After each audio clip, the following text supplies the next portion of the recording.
Stresas yra visiškai normalus dalykas. Stresas mūsų kūne vyksta tam, kad mes tiesiog suprastume, kad kažkas tai keičiasi ir nebūtinai keičiasi taip, kaip mes norime. Šiaip mūsų kūne stresas reikalingas tam, kad mes galėtume adaptuotis prie gyvenimo sąlygų. Dėl streso mūsų kūne atsiranda kai kada daugiau riebalų, nes jeigu šalta labai lauke ir mes turime ten gyventi, mūsų kūne turi būti daugiau riebalų, kad mes galėtume išbūti tą šaltį. Kitu atveju stresas mus paskatina galbūt netgi kitaip elgtis. Pavyzdžiui, jeigu mes turime bėgti visą laiką nuo kažkokio tai grobuonio, kuris mus vejasi, mums išsivysto labai greitos raumeninės skaidulos, kurios padeda labai greitai bėgti. Na ir pavyzdys galbūt iš šių dalykų, kurie vyksta dabartinėme gyvenime, tai kad stresas jisai gali turėti ir neigiamą įtaką, jeigu mes galvosime ir nieko nedarysime su tais dalykais. Dabartinėme jūsų gyvenime stresas atsiranda tikriausiai dėl to, kad gaunate prastesnį pažymį iš kontrolinio. Jeigu jūs kelis kartus gaunate prastesnį pažymį, tai yra dar didesnis stresas, nes galvojate, o ką jeigu mano vidurkis kažkaip darys įtaką mano egzaminams. Jeigu jūs prastai mokotės, jums kyla stresas, nes jūs galite neišlaikyti egzamino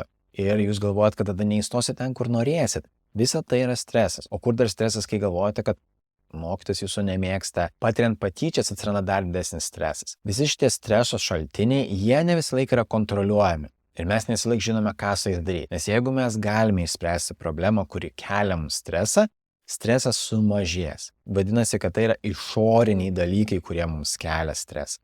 Taipogi yra mūsų vidiniai dalykai, kurie kelia stresą. Aiškiai, mūsų mintys apie tai, kai mes mąstome. Jeigu aš pastoju apie save pragalvoju prastai arba galvoju, kad man nepasiseks gyvenime, aš neišmoksiu, aš neįstosiu, dėl tokių minčių aš jaučiuosi blogai ir tokiu atveju aš galiu jausti tą patį stresą savo kūne. Tai aš vėliau kitame video pasidalinsiu keliomis praktikomis, kaip būtų galima sumažinti stresą. Bet dabar aš kviečiu jūs tiesiog padaryti labai paprastą tokį pratimą. Vieną iš pratimų tai tiesiog susirašyti visus savo stresorius, kurie susiję su jūsų gyvenimu ir galbūt jūsų profesijų pasirinkimu. Nes jūsų kažkokios ateities profesijos pasirinkimas dažnai gali turėti ganėtinai didelį streso koeficientą, gal tai pavadinkim, ir užima ganėtinai didelę vietą, ypatingai, kai jūs jau renkatės kažką tai veikti. Tai tiesiog pagalvokit, kokie didžiausi dalykai. Ar tai stresą kelia tai, kad jūs nežinot, ką norite išsirinkti? Ar stresą kelia tai, kad o ką jeigu aš blogai išsirinksiu?